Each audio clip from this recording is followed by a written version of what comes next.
Hello my dear students, welcome back to my channel. आज हम पढ़ने वाले हैं इंग्लिश की क्लास 10 की कुमार भारती की बुक से chapter number 1 where the mind is without fear के क्वेश्चन एंड आंसर्स। जी हाँ स्टूडेंट्स, आज हम आपके लिए क्वेश्चन आंसर्स लेकर रहे हैं चैप्टर 1 का। जैसे कि हमने कहा था पहले, तो चलिए फटाफट क्वेश्चन आंसर सॉल्व कर लेते ताकि हमारे लिए आसानी हो जाए, हमारे एग्जाम्स के प्रिपरेशन के लिए भी आसानी हो जाए। बट उससे पहले अगर स्टूडेंट्स आप मेरा वीडियो पहली बार देख रहे हो तो इस चैनल को सब्सक्राइब जरूर करिएगा और बेल आइकन हिट करिए ताकि आपको मेरे अपकमिंग वीडियोस के नोटिफिकेशंस मिलती रहे। और हाँ, वीडियो को एंड तक देखिए और आपको अगर अच्छा लगे, पसंद आए तो लाइक बटन हिट करिएगा। और भी बहुत सारे वीडियोस आपके लिए आने वाले हैं, तो जरूर सब्सक्राइब करिए और वेट करिए। तो चलिए स्टूडेंट्स, हम फटाफट क्वेश्चन आंसर्स पढ़ लेते हैं। इस चैप्टर का एक्सप्लेनेशन हम पहले पढ़ चुके हैं। अगर आप फिर से उस वीडियो को देखना चाहते हैं तो मैं उस वीडियो का लिंक, इस चैप्टर के लिंक को मैं इस वीडियो के डिस्क्रिप्शन बॉक्स में डाल दूंगी, आप वहां पर जाकर देख सकते हैं। तो चलिए, जैसे कि हम पोएम पढ़ ही लिए थे, एक प्रेयर टाइप में है और आज क्वेश्चन आंसर सॉल्व करें। तो first question is, how is the world broken into fragments? मतलब वर्ल्ड कैसे टुकड़ों में बटा हुआ है या टूटा हुआ है। Answer is, the world is broken into fragments by narrow domestic walls. तो ये जो हमारा वर्ल्ड है, ये कुछ छोटे छोटे टुकड़ों में इसलिए बटे हुए हैं कि इसके कारण है domestic walls. Domestic walls in the sense ये है हमारे जो हमारे सिटी बॉर्डर्स होते हैं, हमारे कंट्रीज के बॉर्डर्स होते हैं, जो कई सारे रीजन की वजह से बने होते हैं। पॉलिटिकल इश्यूज होते हैं, रीजनल इश्यूज होते हैं, रूलर के अपने अपने एम्पायर होते हैं। इस तरीके से उसे डिवाइड कर दिया गया है, ब्रेक कर दिया गया है और इसी वजह से हमारा वर्ल्ड ब्रेक है, ब्रोकन है। सेकेंड क्वेश्चन है, explain what the tireless striving should be for. Explain करिए कि ये हमें किस लिए बिना थके मेहनत करनी है, किस किस चीज के लिए करनी है मेहनत।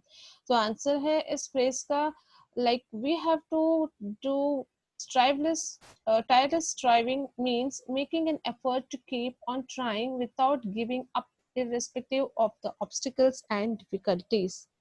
मतलब हमें बिना थके हारे वर्क हार्ड करना है, इसलिए कि हम कभी हार ना माने, हम किसी भी चीज से गिव अप ना करें। भले ही वो हमारे सामने कितनी बड़ी प्रॉब्लम या डिफिकल्टी आ जाए, हमें हार नहीं माननी है और इस हार ना मानने के लिए हमें मेहनत करती रहनी है बिना थके हारे।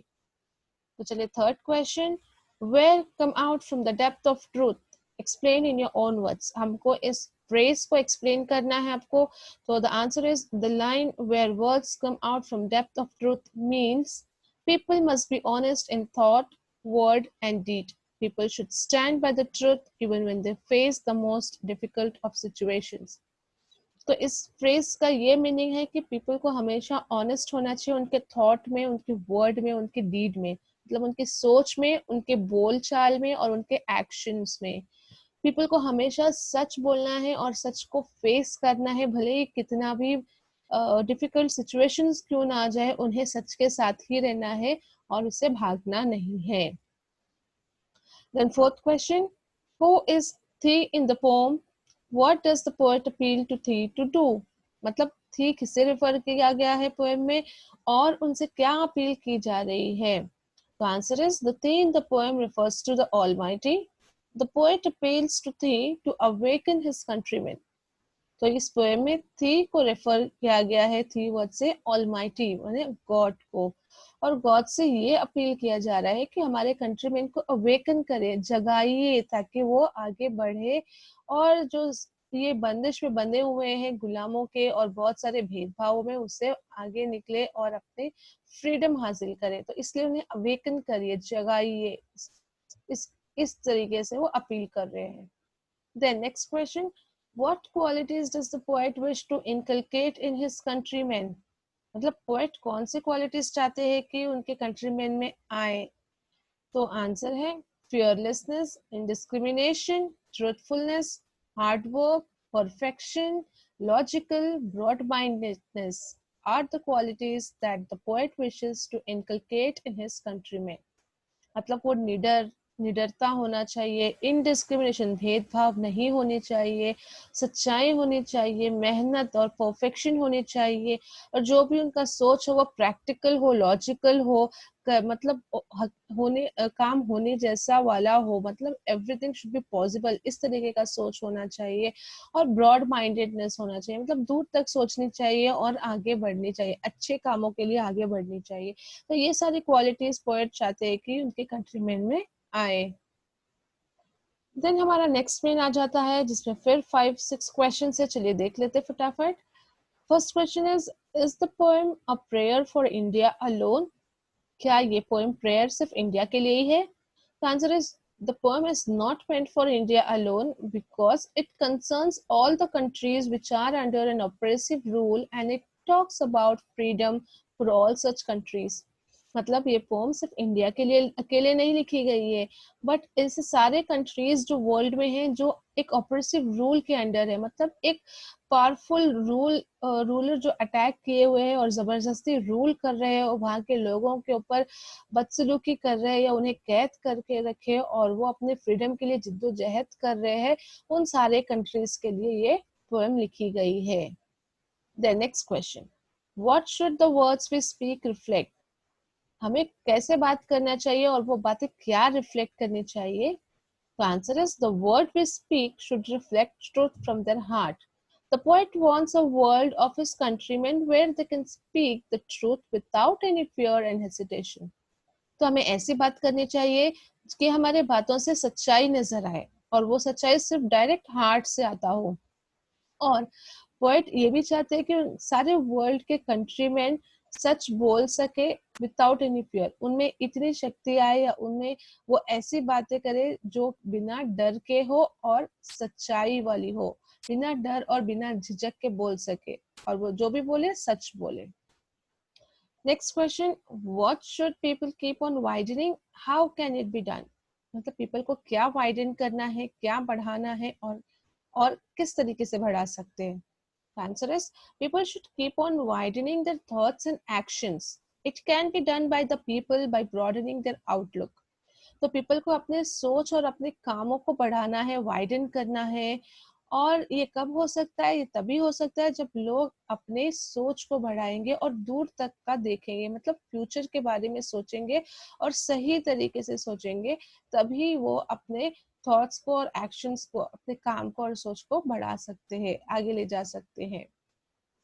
Then from what darkness of night should our nation awaken? कौन सा जो डार्कनेस है जिससे हमारे नेशन को बाहर आना है? Answer is our nation should awaken from the darkness of the night, means that the people of the nation should break free from the shackles of the oppressive colonial rule, which was like a dark long night, and breathe in the fresh air of freedom. मतलब हमारे सारे देश को awaken होना है ऐसे darkness से, मतलब इसका मतलब ये है कि सारे लोगों को, जो कंट्री के लोग हैं, उन्हें जो शैकल से, जो एक कॉलोनियल रूल का जो दबदबा बना हुआ है, उसे तोड़कर बाहर आना है, और एक जो अंधकार में वो जी रहे हैं, जो जुल्मी वर्ल्ड में वो जी रहे हैं, जो रूल, जो गुलामी के रूल में जी रहे हैं, उससे बाहर आना, उसे तोड़कर। और ये जो बहुत ही बड़ा और लंबा नाइट है, मतलब ये जो बड़ा ही, जो बहुत ही लंबा दौर चल रहा है जिसपे वो कैद होकर रह गए, उससे बाहर आना है, उससे लड़कर बाहर आना है, और खुली हवा में फ्रेश एयर उनको ब्रीथ करना है, फ्रीडम की। तो इस तरीके से इसका मीनिंग है।